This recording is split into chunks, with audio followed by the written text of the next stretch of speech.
네, 오늘 주신 하나님 말씀 보도록 하겠습니다. 하나님 말씀 사도행전 18장 24절에서 28절까지 말씀입니다.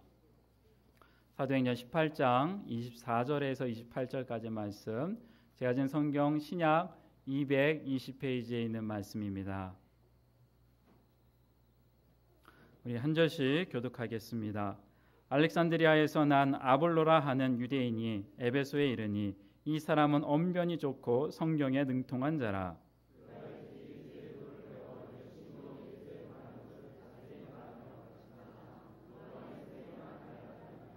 그가 회당에서 담대히 말하기 시작하거늘 브리스길라와 아굴라가 듣고 데려다가 하나님의 도를 더 정확하게 풀어 이르더라.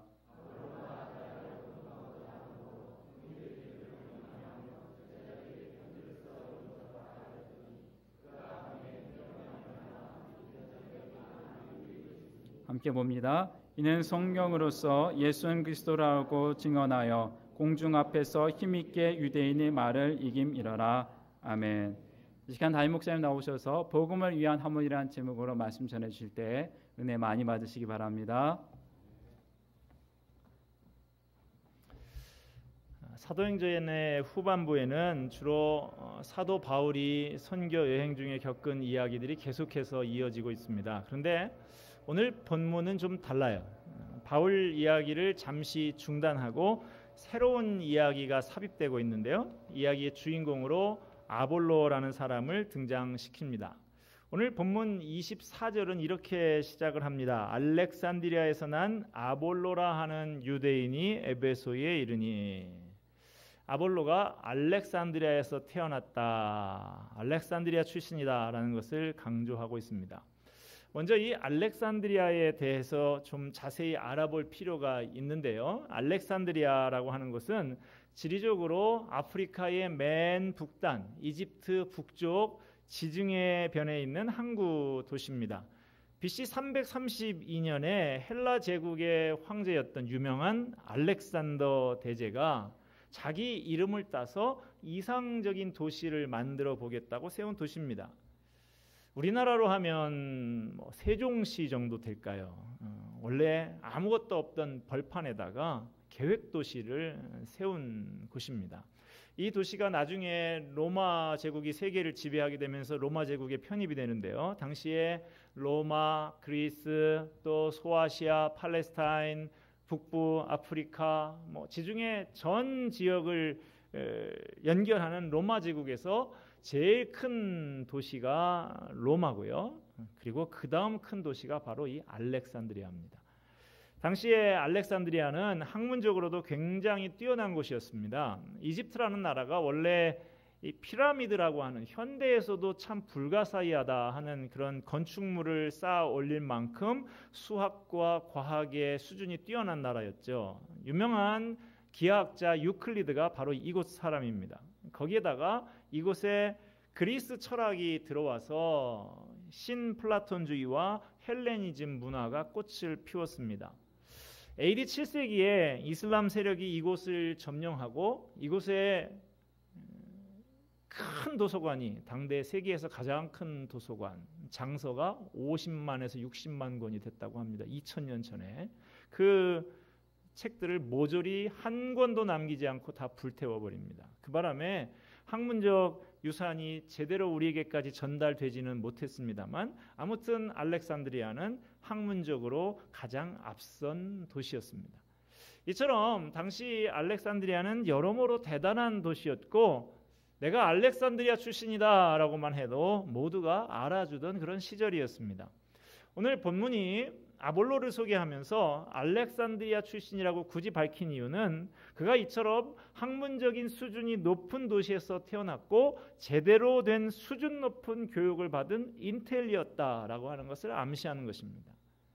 이어지는 말씀을 계속해서 보면 이 사람은 언변이 좋고 성경에 능통한 자라 그럽니다. 여기서 이 언변이 좋다라고 하는 말은 단순히 말재주만 좋다는 뜻이 아닙니다. 말이 논리적이고 조리가 있어서 그 말을 듣고 있으면 누구나 고개를 끄덕일 만큼 수긍할 만큼 그렇게 설득력이 뛰어나다는 말입니다. 그뿐 아니라 성경에도 능통하다 그랬어요.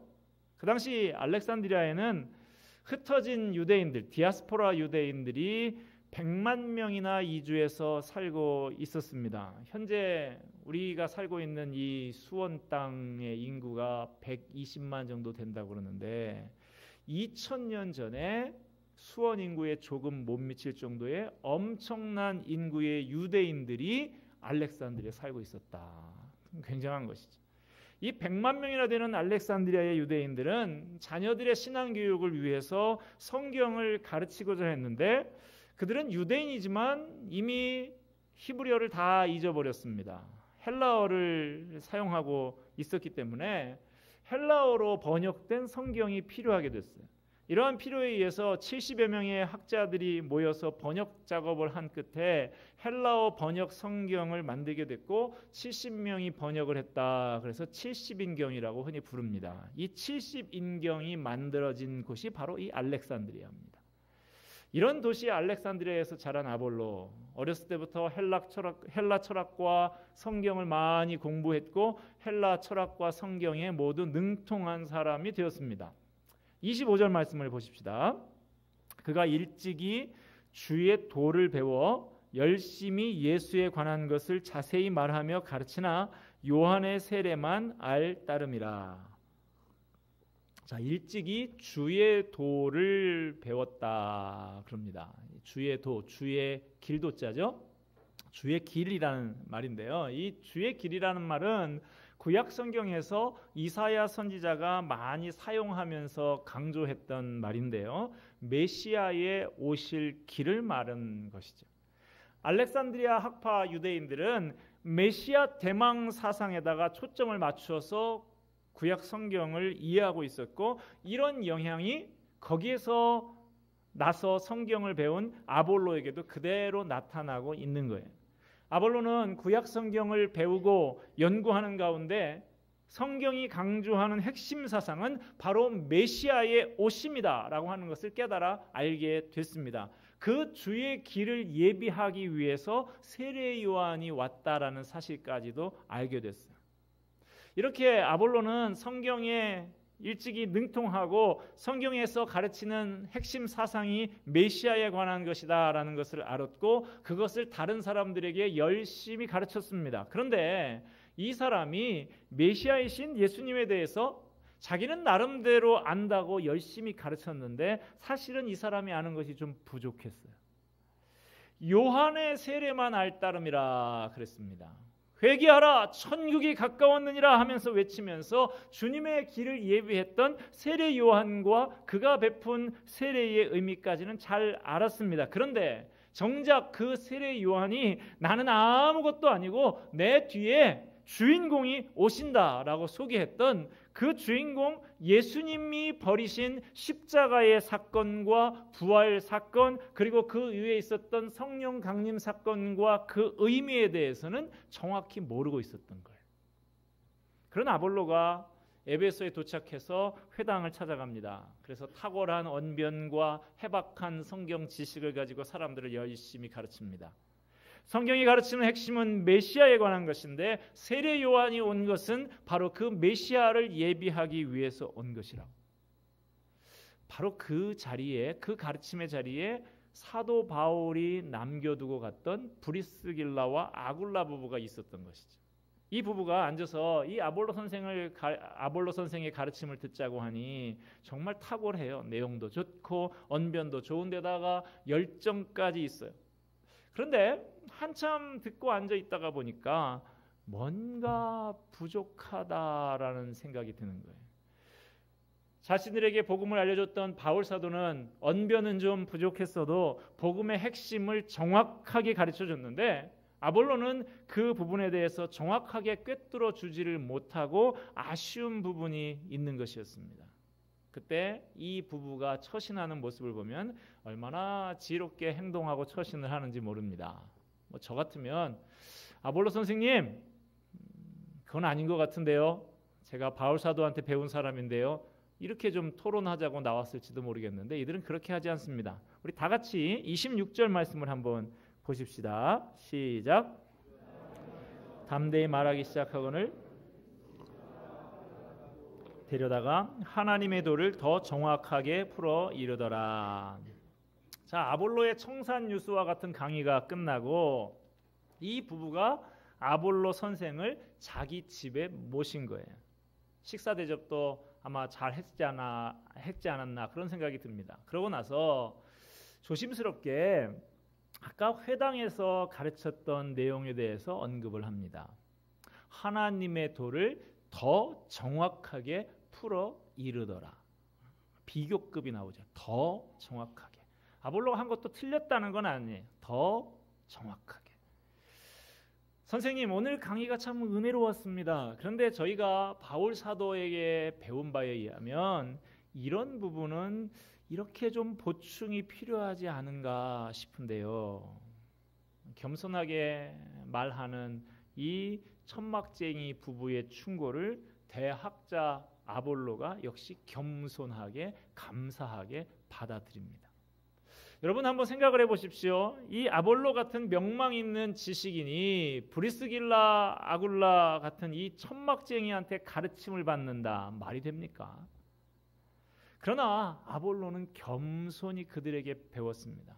여기에 아볼로의 훌륭한 점이 있어요. 누구에게든지 겸손히 배우려는 자세를 가지고 있었습니다. 가르치기도 잘했지만 배울 줄도 아는 사람이었습니다. 아주 겸손하고 성숙한 인격을 가진 사람이에요. 보통 남을 가르치는 일을 하는 사람은 가르치려고만 하고 잘 배우려고 하지 않습니다. 학교 선생님이라든지 교수님이라든지 교회 목사님들이 세미나를 하고 뭐 연수를 하고 그러면 그렇게 잘 안 듣는다고 그래요. 예, 학생들한테는 왜 안 듣냐 그러는데 자기도 잘 안 듣는다 그런 이야기를 보통 듣습니다. 그러나 익은 벼가 고개를 숙이듯이 더 성숙한 사람일수록 더 겸손히 배우려고 하는 마음을 갖는 법이죠. 그런 의미에서 이 아볼로의 자세가 아주 훌륭합니다. 그는 저명한 지식인이었습니다. 그러나 일개 천막쟁이인 아글라와 브리스길라 부부로부터 겸손하게 배웠습니다. 그리고 이제까지 자기가 요한의 세례까지 밖에 몰랐다라는 것을 알게 됐어요.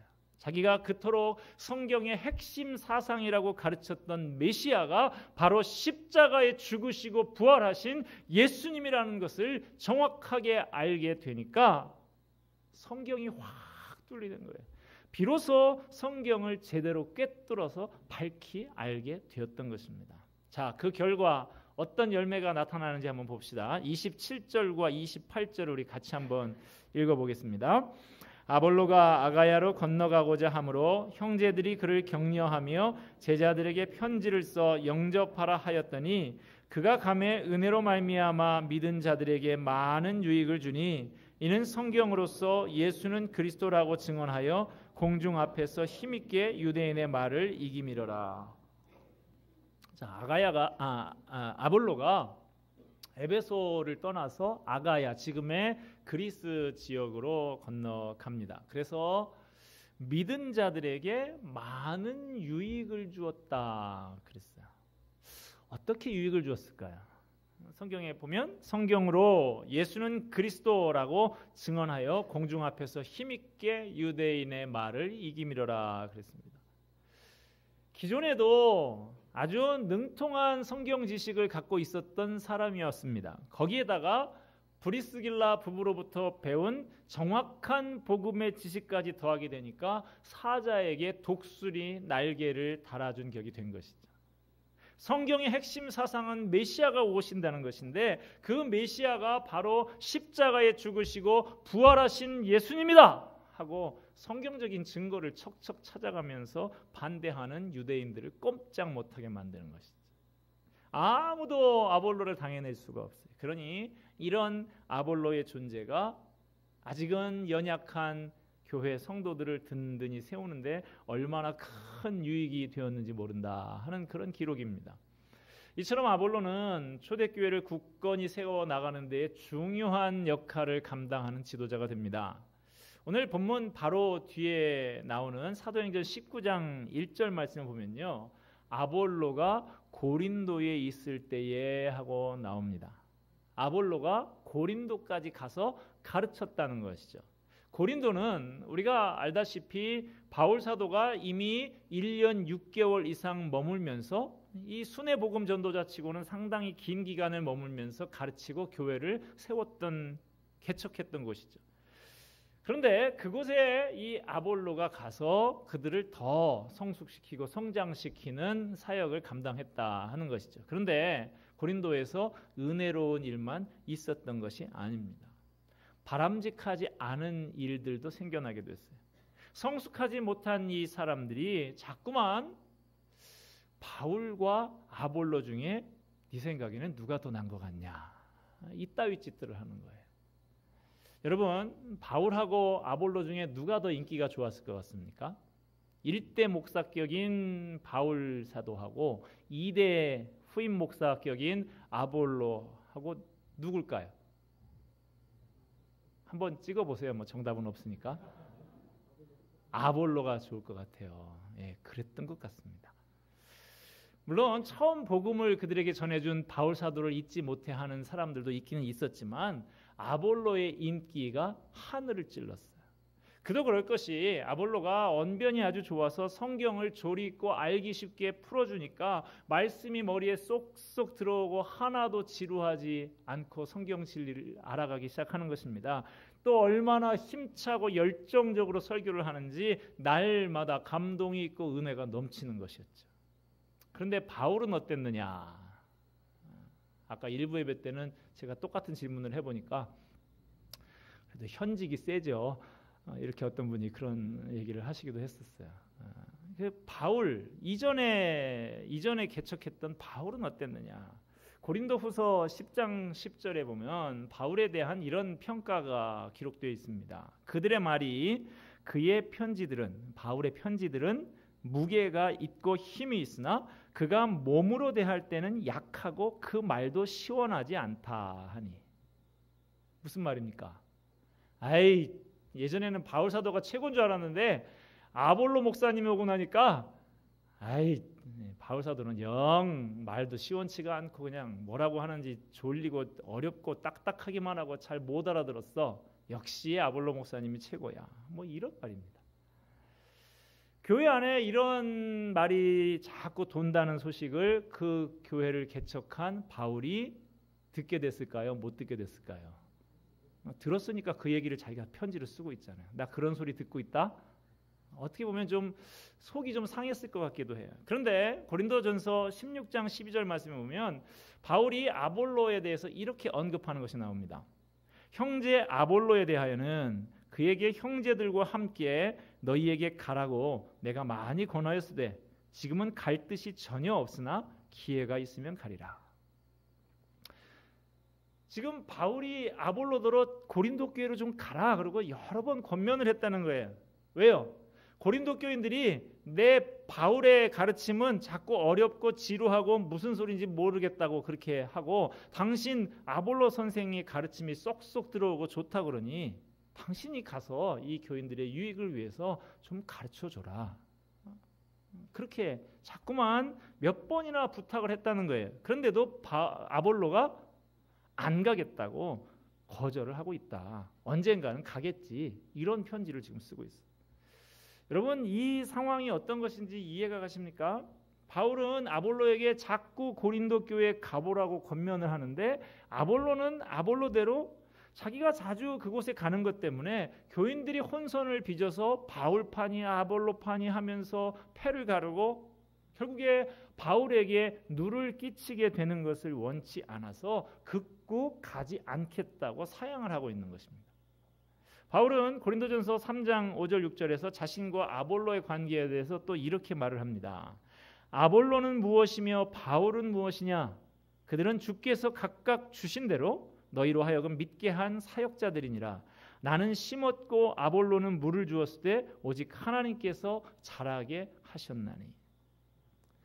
바울이나 아볼로나 각각 주님이 역할을 맡긴 대로 교회를 섬기는 종에 불과하다라는 말씀이에요.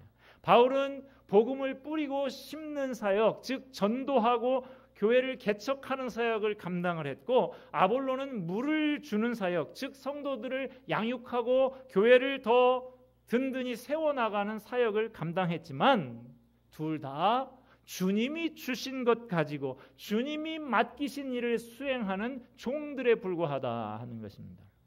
다 주님이 주신 것 가지고 주님이 맡기신 다른 일들을 감당한 것이지, 누가 더 높고 누가 더 낮은 것이 아니라는 것입니다. 그러므로 드러나는 일을 한다고 우월감을 갖거나 감춰진 곳에서 일한다고 열등감을 가질 필요가 없다는 거예요. 바울은 교인들에게 인기가 높은 아볼로에 대해서 시기 질투하거나 경쟁하지 않았습니다. 아볼로를 자기와 동등한, 다 주님께서 각각 맡겨주신 그런 사역자다라고 인정하는 것을 볼 수가 있습니다. 우리는 여기서 바울과 아볼로의 복음을 위한 아름다운 하모니를 보게 됩니다. 우리가 신앙생활을 하다 보면 드러나게 쓰임을 받는 사람도 있고 감추어져서 쓰임을 받는 사람도 물론 있습니다. 자칫 감추어져 있는 사람은 실패한 사람인 것 같고 드러난 사람만 성공한 것 같은 생각이 들 수 있습니다. 하나님에 대해서도 아니 저 사람은 삐까뻔쩍한 은사를 주시고 나한테는 왜 이렇게 찌질한 은사만 주셔서 나는 맨날 이렇게 이러고 있나, 이런 생각이 혹시 서운한 마음이 들 수도 있어요. 그러나 그것은 잘못된 생각입니다. 그런 생각에서 벗어나야 됩니다. 그저 각자 맡은 역할이 다를 뿐이지 다들 주님의 맡기신 이들을 감당하는 종들인 것이죠. 우리에게 각기 다른 은사, 각기 다른 재능, 다른 성향을 주셨지만 다 하나님께서 주셨습니다. 목사, 장로, 집사, 권사, 교사, 찬양대, 각기 다른 그런 직분과 봉사 영역으로 부르셨지만 다 같은 한 하나님께서 한 몸으로 불러주셨어요. 그러므로 모든 사역이 귀천이 따로 없고 다 소중한 사역인 것입니다. 어느 한 개인이나 부서나 사역만 중요한 것이 아니죠. 전체적으로 조화를 이루고 균형 잡힌 교회가 참 건강한 교회예요. 하나님께서 기뻐하시는 교회인 줄로 믿습니다. 어제 제가 설교 준비를 하고 있는데 저희 둘째 아들 녀석, 고등학교 1학년짜리 녀석이 피아노를 이렇게 좀 치다가 갑자기 멈추더니 저한테 그래요. 아빠, 나도 피아노를 하지 말고 기타를 배울 걸 그랬어요, 형처럼. 그래서 왜? 그랬더니 아니 건반 악기는 이 밴드에서 튀어 보이기가 영 쉽지가 않아요. 그래서 너 튀고 싶구나. 제가 그러면서 그래도 이 밴드의 기본은 건반 악기다. 기타가 없는 건반은 있어도 건반 없는 기타 있는 밴드는 난 잘 못 봤다. 그리고 중요한 게 하나 있는데 남자는 피아노야. 제가 그렇게 얘기를 해줬어요. 피아노 치는 남자가 얼마나 멋있는지 아냐. 그러니까 열심히 그 길을 더 정진하도록 해라. 튀는지 안 튀는지 그런 생각하지 말고 열심히 하도록 해. 제가 그런 얘기를 해줬어요. 이 아이의 말을 듣다 보니까 문득 뉴욕 필하모닉 오케스트라의 오랜 지휘자를 했었던 레오나드 번스타인이 했다는 말이 생각이 났습니다. 이분이 무슨 얘기를 하셨었냐면 좋은 퍼스트 바이올린 연주자는 찾기가 쉬운데 좋은 세컨드 바이올린 연주자는 찾기가 어렵다, 이런 말을 했어요. 오케스트라에 있어서 아까 제 아들 녀석의 말에 의하면 좀 튀는 거는 퍼스트 바이올린이에요. 가장 중요한 선율을 쫙 이끌어가는 그런 존재고, 세컨드 바이올린은 찬양대로 하면 엘토처럼 이렇게 좀 뒷받침을 해주는 그런 역할을 하는 것이죠. 그러니까 바이올린 좀 한다 하는 사람들은 다 뭘 하고 싶어 해요? 퍼스트 바이올린만 하고 싶어 하고 세컨드 바이올린은 좀, 그래서 이것도 중요한데 전체 오케스트라에 있어서는 이 아주 균형이 중요한 것인데 여기도 실력 있는 사람들이 필요한데 좋은 세컨드 바이올린 연주자를 찾기가 쉽지 않다라는 말을 그 세계적인 오케스트라의 지휘자가 했다는 것이죠. 합창을 하는 것도 마찬가지죠. 소프라노도 있어야 되고 엘토도 있어야 되고 테너도 있어야 되고 베이스도 있어야 하는 것입니다. 각 성부가 맡은 역할에 맞는 소리를 내야 아름다운 하모니가 이루어지는 것이지, 소프라노가 크고 높은 소리를 내고 전체 멜로디를 주도한다고 해서 나도 노래 못하는 줄 아냐? 엘터도 테너도 베이스도 다 높은 소리 내고 큰 소리로 악악 막 거린다면 아마 그 합창곡을 다 망치게 될 것입니다. 요한계시록 2장과 3장에 보면 7교회에 보낸 주님의 편지가 나옵니다. 그중에 빌라델비아 교회는 칭찬만 받은 교회로 알려져 있는데 그 칭찬의 내용이 이것입니다. 내가 작은 능력을 가지고도 내 말을 지키며 내 이름을 배반하지 않았다. 작은 능력을 가지고도. 작은 능력이라고 하는 것은 잘 두드러지지 않고 드러나지 않는 능력을 말합니다. 잘 두드러지지 않고 드러나지 않으면 우리는 그것을 시시하고 하찮은 것이라고 생각하기가 쉽습니다. 그런데 세상의 이치를 보면요, 잘 드러나지 않는 것이 중요한 경우가 많아요. 우리가 숨쉬는 공기 잘 드러나지 않죠? 의식되어지지 않습니다. 그러나 이것이 얼마나 중요합니까? 건물의 인테리어를 잘 꾸미는 것도 중요합니다만은 그 인테리어보다는 역시 그래도 기초가 중요하고 골조가 더 중요한 것이죠. 서두에서도 제가 말씀을 드렸습니다만 사도행전의 후반부에는 바울이 주인공 같습니다. 바울이 참 많이 나와요. 그래서 사도행전을 바울행전이라고 부르는 사람도 있습니다. 그러나 사실 사도행전을 살펴보면 그 속에 얼마나 많은 사람들이 나오는지 모릅니다. 바나바도 있고요, 실라도 있고, 이것을 기록했던 누가도 있고, 브리스길라와 아굴라 부부도 있고, 오늘 본문에 나오는 아볼로도 있습니다. 이 사람들 잠깐 언급되고 있는 이 사람들이지만 이 사람들의 역할이 바울 사도의 역할에 비해서 결코 작은 일이 아니고 의미 없는 일들이 아닙니다. 이 사람들의 역할이 없었다고 하면 바울의 이 복음 행적이 불가능했을 만큼 중요한 역할들을 다들 감당했던 사람들입니다. 이들이 모두 다 너나 없이 누가 더 높고 낮고 누가 더 위대하고 작고 그런 것 따지지 않고 잘 어우러져서 복음을 위한 멋진 하모니를 만들어낸 사람들이었습니다. 브라스밴드가 그 애국가를 연주하는 걸 제가 한번 본 적이 있는데요. 뭐 군악대였는지 경찰악대였는지 하는 그 브라스밴드가 애국가를 연주하는데 제가 유심히 잘 이렇게 살펴봤어요. 근데 그 맨 뒤에 큰 심벌즈를 들고 있는 사람이 있는데 제가 이렇게 연주하는데 보니까 한 번도 안 울리는 거예요. 그래서 가만히 봤더니 딱 한 번 울리더라고요. 가장 클라이막스 태한 사람이 요 할 때 그 부분에 가서 탕 한 번 탁 치고 이렇게 잘 울리라고 막 흔들고 하는 걸 제가 한번 봤어요. 야, 저 사람은 저거 한 번 치고 월급 받는구나. 제가 그런 생각을 했는데 지난번에 우리 교회의 이 찬양대를 지휘하던 정영욱 집사님이 저 그 인천 시향의 그 타악기 주자인데 그분한테 제가 그 얘기를 했더니 그런데요, 그거 한 번밖에 안 치다 보니까 그걸 또 놓쳐가지고 제때 못 울려서 망치는 경우가 참 많이 있습니다. 그런 이야기를 하더라고요. 그 한 번 그것을 임팩트 있게 그렇게 울리는 것이 얼마나 중요한지 모릅니다. 그 한 번에 짜릿하고 감동 있는 연주가 되느냐 아느냐가 달려 있는 것이죠. 여러분, 점 하나 찍는 것 이거 별것 아닌 것 같지만 이것이 얼마나 중요한지 모릅니다. 이성계가 조선을 시작하면서 고려의 왕가인 왕씨를 다 죽였다 그러죠. 그래서 왕씨들이 살아남으려고 너 왕씨지? 이렇게 하면 어떻게 했다고 그래요? 예, 점 하나 딱 찍는 거예요. 밑에다가 딱 찍으면 옥씨가 됩니다. 그리고 왕자 위에다가 점 하나 찍으면 주씨가 됩니다. 그리고 간머리 하나만 이렇게 딱 씌워놓으면 전씨가 됩니다.